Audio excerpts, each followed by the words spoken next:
We are in week 4 of a series on friendship, and most of the talks up to this point in time have been about character qualities, how to be a good friend, what a good friend looks like, what you're working towards, building life. Today's talk is much more practical. How do you stay friends? Because if you've had friends for any amount of time, at some point in time you start to butt heads. So how do we work through that and figure out where some of that comes from? And I don't know about you, but I remember having some awkward sleepovers growing up, where at a friend's house, starts off good, and at some point in time, it just gets awkward for whatever reason, and sometimes for hilariously strange reasons. So there was a time I was at a friend's house, his name was Clint, and I don't know if we'd just seen a magic show or whatever, but we got the idea, wouldn't it be great if we tied each other up and see if we could escape? So he ties me in a chair. This is me in middle school once again, authentic 12-year-old me, as 12-year-olds with beards do. So we're trying to figure out who can escape the quickest. So he ties me up and tying it back and forth. And so eventually he goes, I think I really can do this. No matter what, I don't want you to untie me. Like tight as you can, and don't untie me. So this happens, and we got a picture of that. And so he gets tied up. So I missed one. So he gets tied up in the chair, and I don't let him out because I wanted to be true to my word. I told him I would not let him out. And so I tie him up, but he's not a magician. Neither one of us understand all the tricks of magicians and things like that about loosening the ropes or the type of rope that you use or having something. We don't know any of these tricks. We just think, I'll just try hard. But actually, that makes knots worse. So he's trying desperately to escape and just keeps getting it worse and worse and worse. But I won't help him because I told him I wouldn't. And he starts getting irritated with me because he's uncomfortable. Hours have passed. He needs to go to the bathroom, and he thinks he might be dying, and his wrists are bleeding from rubbing the ropes. But I'm a person of my word, so I don't untie him. So he runs and grabs a Nerf gun. How do you run? I don't even remember how this worked, but he in the chair. And I didn't say I would stop him from trying to escape, so I watch him hopping in the chair, and he gets to the Nerf gun. I don't remember how he did it, but he couldn't escape the chair, but he could grab the Nerf gun. And he shoots it at me, and he hits me in the eye. So if we have a picture of this there. He shoots me in the eye with the Nerf gun. So now I'm irritated. Like, all I did was keep my word and leave you tied up in a chair for 8 hours straight. Integrity. And for my integrity, I have suffered. You've shot me in the eye with a Nerf dart. So now I'm irritated. Eventually I'm like, fine, I'll untie you all these hours later. And I untie him. And as it turns out, that was the setup for a very awkward sleepover because now both of us are like mad at each other. Him because I left him tied up when he needed to go to the bathroom and was starving. And for me, I got shot in the eye, which is unpleasant. But you all have these sleepovers where at some point in time, something gets weird, or a friendship, a trip, something where what started really fun gets to a point in time where it turns awkward. In week 1 of this series, Matt touched on John 15, and Jesus commanded us, he said, my command is this, love each other as I have loved you. Greater love has no one more than this, to lay down his life for one's friends. So Jesus, when talking about friendship and what we should do, like the greatest value is that we should love one another. But how do you love one another when you spend time around people? You start butting heads really quickly. We talked about kind of our different levels of friendship, the 4 levels, and going from just shared interests all the way to living life together, spending lots of time together. But here's the problem. If you spend any amount of time with another human, you realize that we are all very flawed and make bad choices. And as it turns out, sinner plus sinner doesn't equal perfect harmony. Sinner plus sinner equals more sin. So both of you, two people with a sin nature, spending time together, do that long enough, eventually you start to step on each other's toes and things get awkward. So I had the family help me make some illustrations for this week. So we've got some friends. Liam, Chloe drew these ones that you're seeing here. We got two guys that are friends, two girls that are friends. We can do this one. What's that? Dating relationship right there. All kinds of relationships. Liam tried to join in and help with this, and he also drew a pair of friends. I don't think he fully understood the assignment, so I don't fully understand how it works, but he also gave me a drawing for this. But you've got friends. Maybe you met at school. Maybe you live in the same neighborhood, at the lunchroom table, at youth group, here in the room this morning, trying to finish that puzzle that we've been working on for a long time.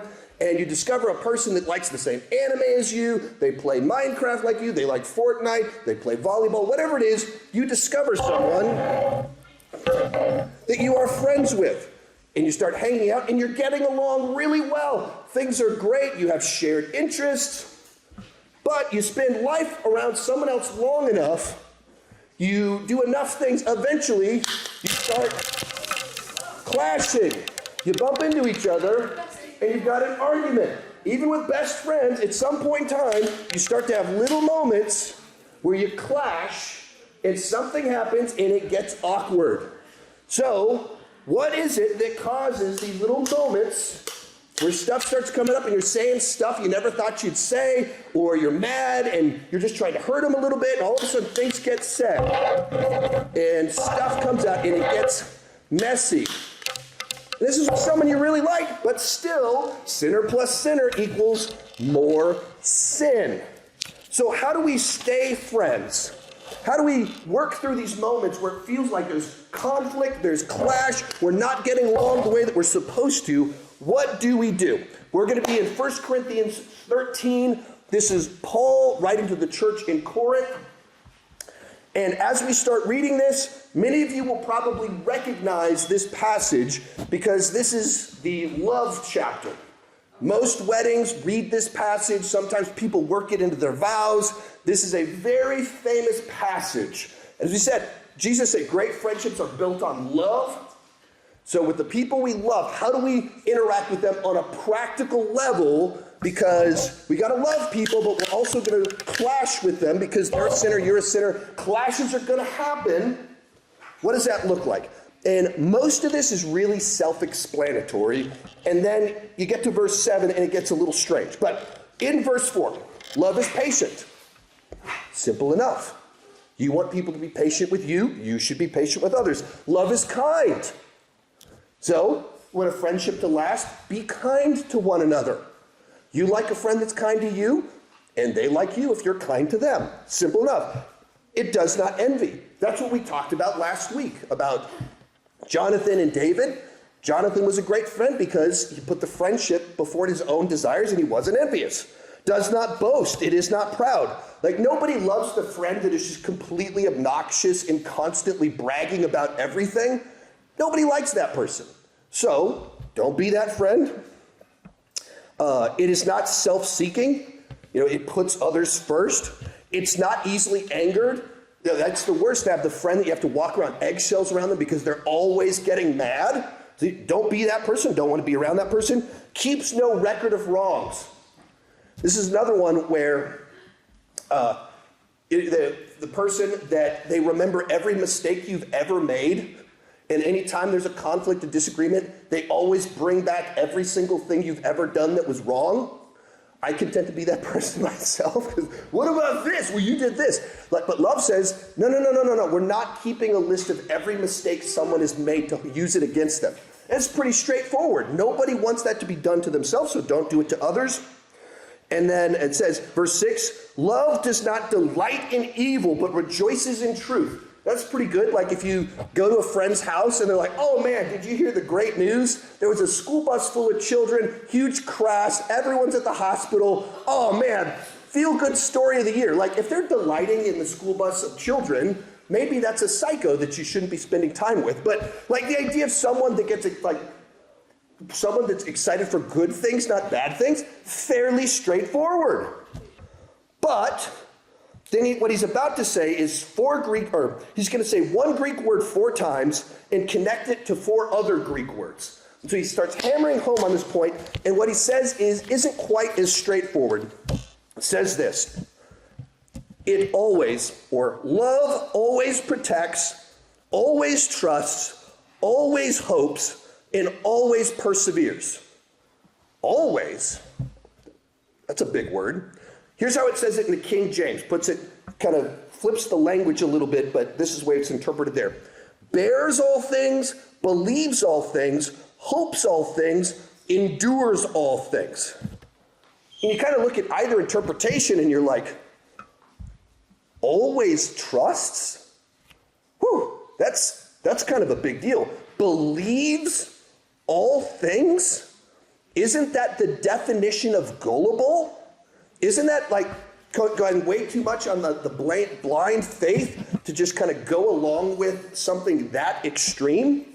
So what is he getting at here? He's trying to get us to understand, how do we relate to people in a meaningful way and love them in hard times? So he's using really strong language, always, all things, that extreme language. But what is he getting at?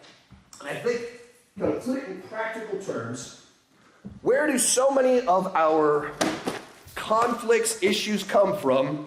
From expectations and behavior. When there is a gap between what you expect to happen and what does happen, what do you put in the middle? When you're at a friend's house and you say, I don't untie me no matter what. But you really thought, let me struggle for a little bit and then untie me. Don't leave me tied up for hours. When there's a gap between the two things, what do you fill in the gap with? Do you believe the best, or do you assume the worst? When there's a gap between what you expect and the actual behavior, what do? You can believe the best, have a generous interpretation of it, or you can assume the worst. 2 different responses. What does love do? What does love fill in the gap? Or to kind of put some flesh on this, got a visual here of me earlier, and I sent Brent a text, and it marked read, but he didn't respond for a whole hour. I can see it right there. He read the text, but he didn't respond. Where does my mind go? I expected him, if he read it, to respond, but he didn't respond. So do I believe the best about Brent? Or with Brent, do I assume the worst?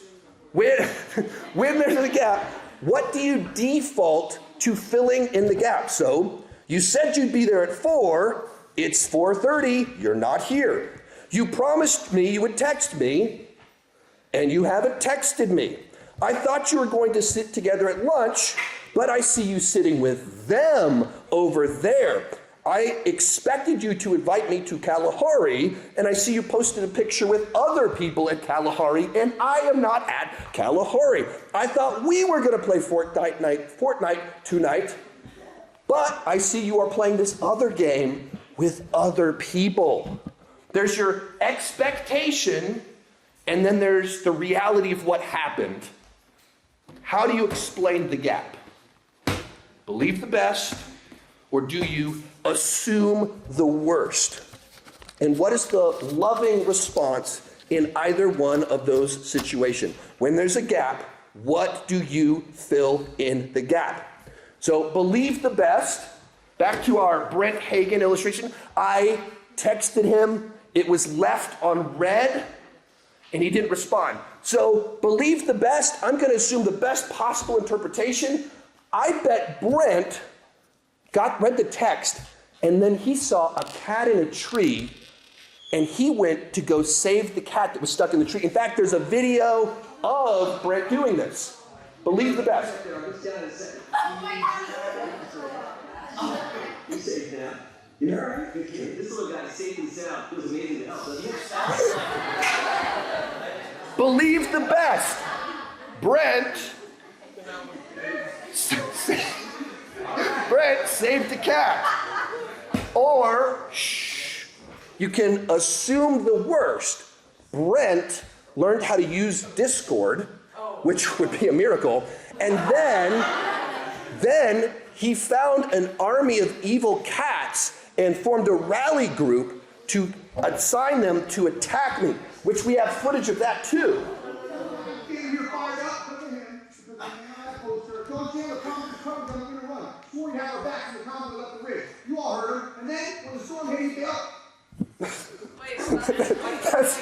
It gets confused and it actually merges Brent and I's faces together. And so it starts getting really confusing because that's a Sean face in my hair on Brent. It's pretty disturbing. But anyway, so when there's a gap between, probably should switch off that image because it's distracting. Between expectations and behavior, do you believe the best? Come up with a generous explanation. Try and, like, this is my friend, this is a person I love. What's a plausible reason this happened? Or do you just immediately assume the worst and go to like the bleakest explanation? And in the world of like political discourse, you can just, if you've ever listened to talk radio with your parents or anything like that, all political discourse is so polarized that when it comes to one person's party, they always believe the best about their side, and they always assume the worst about the other side. Listen to any political discourse, either side, anything like that. Everything is always the best and the worst interpretations. Nothing is remotely generous towards the other side. And you can just see a perfect example of the bad version of this.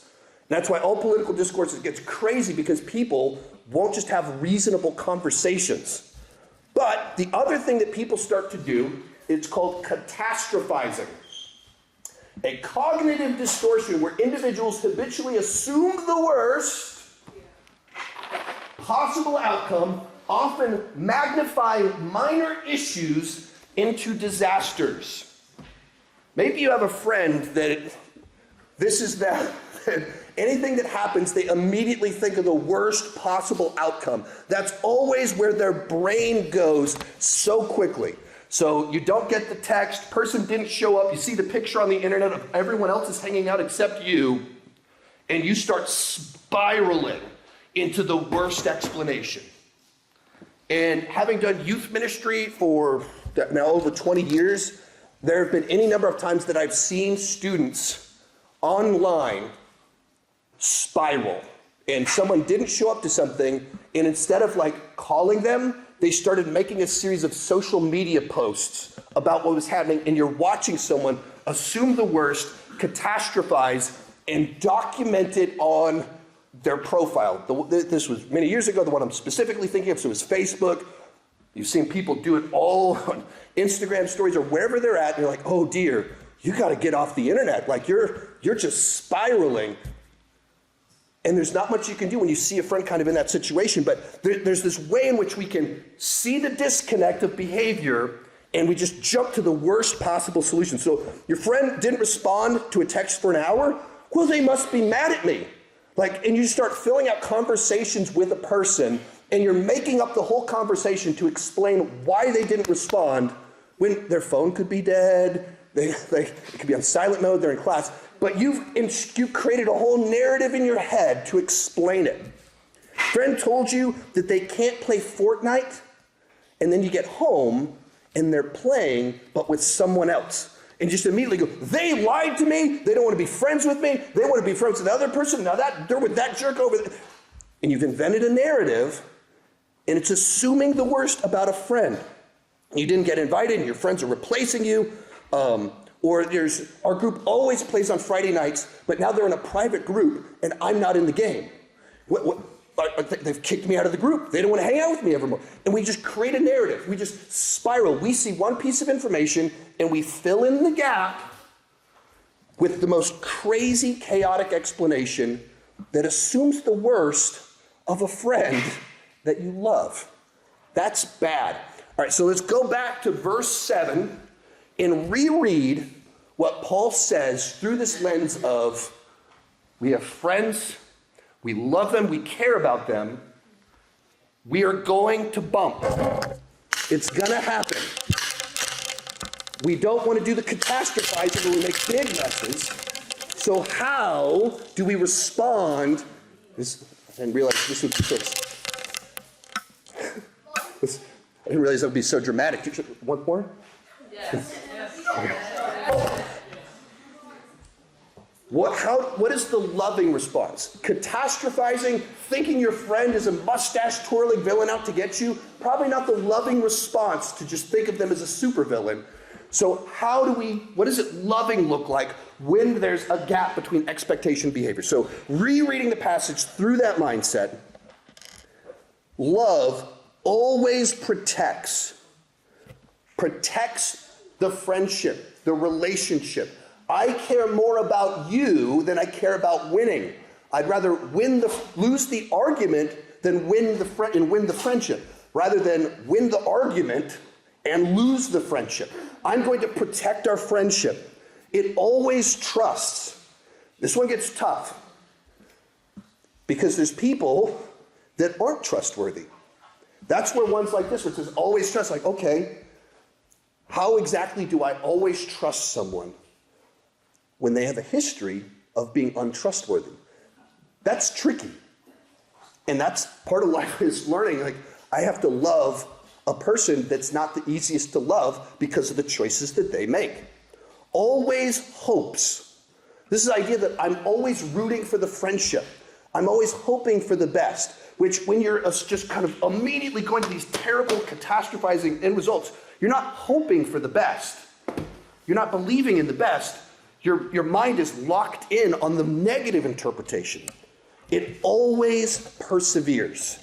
Once again, that idea that you're dedicating your time, your effort to protecting and keeping the friendship going, staying friends with someone, even when there's a clash, when there's a gap, when she didn't even notice so. When there's a clash, how do you persevere and keep pushing? And one of the things is, like I said, there's people that are difficult to love. They're not trustworthy. They constantly break expectations. And that's tough. That's tough. What does that look like? But don't contribute to the demise of the friendship. You can't control how they behave. You can control how you respond.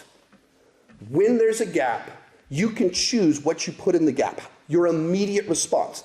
And if it becomes clear they are being untrustworthy, if it becomes clear this is a person that has lied to you, respond appropriately.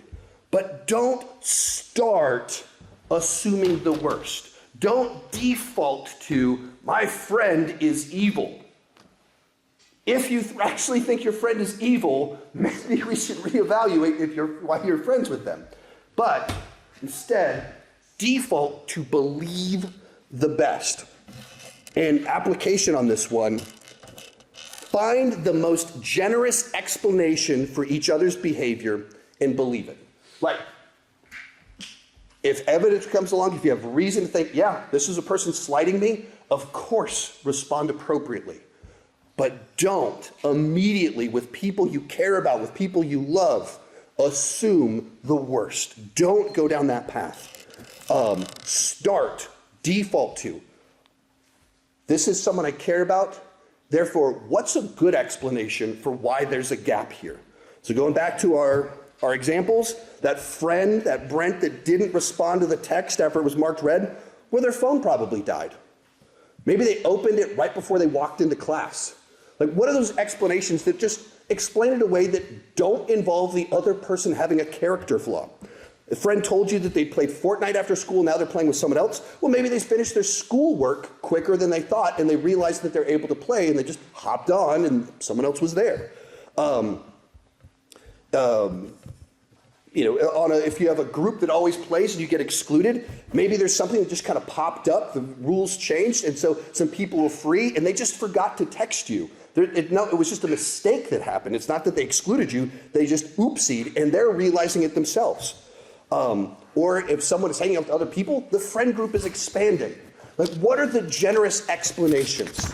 The version that says, I love you, care about you, we're friends because I think you're a decent person. So you've done something that you stepped on, you hurt my feelings, you stepped on my toes, you didn't respond to me, you're hanging out with other people, my feelings are hurt. But that doesn't mean you did it on purpose. It doesn't mean that this was, and how can you believe the best when there's the gap?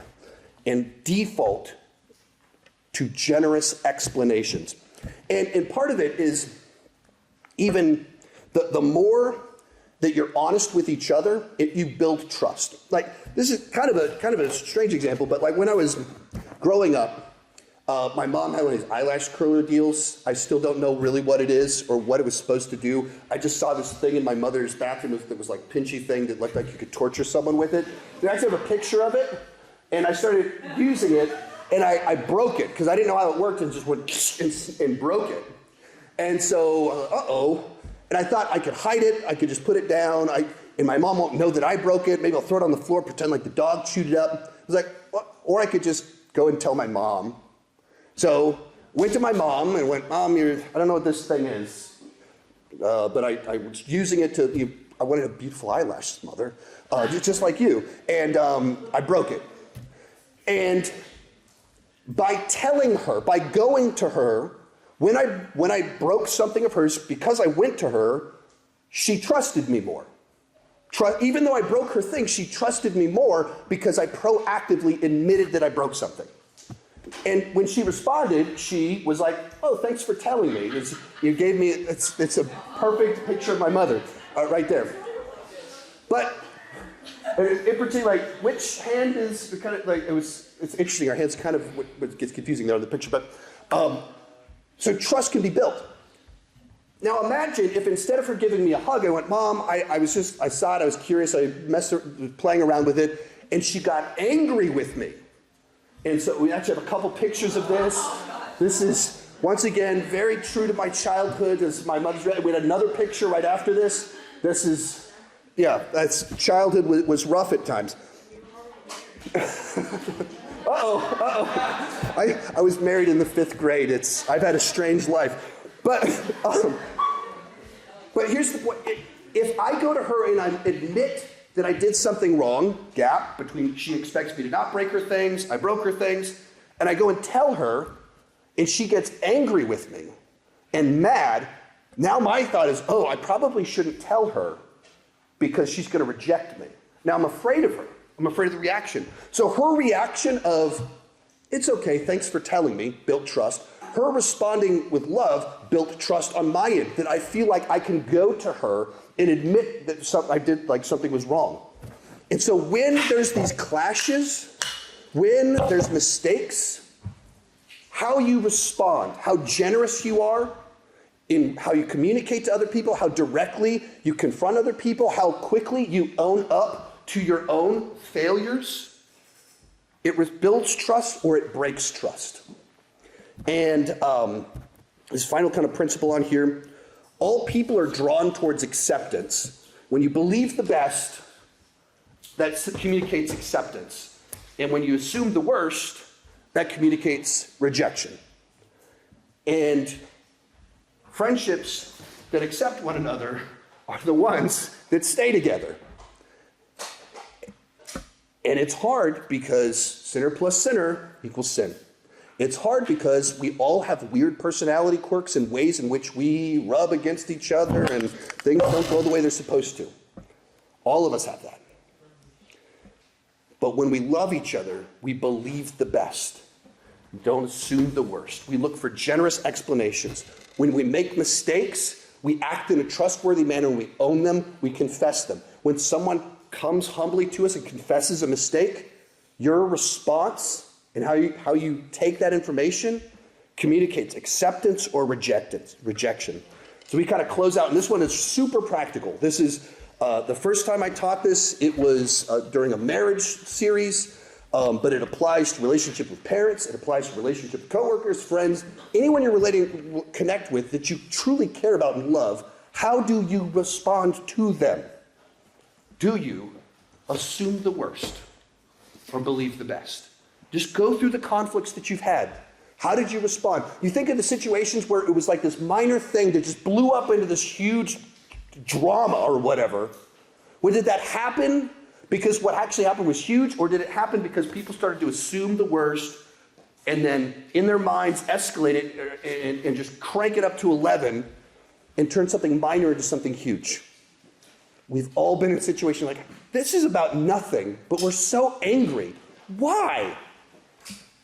Because instead of believing the best, you assumed the worst, you catastrophized, and the drama became more important than the friendship. Loving friendships believe the best and look for generous interpretations.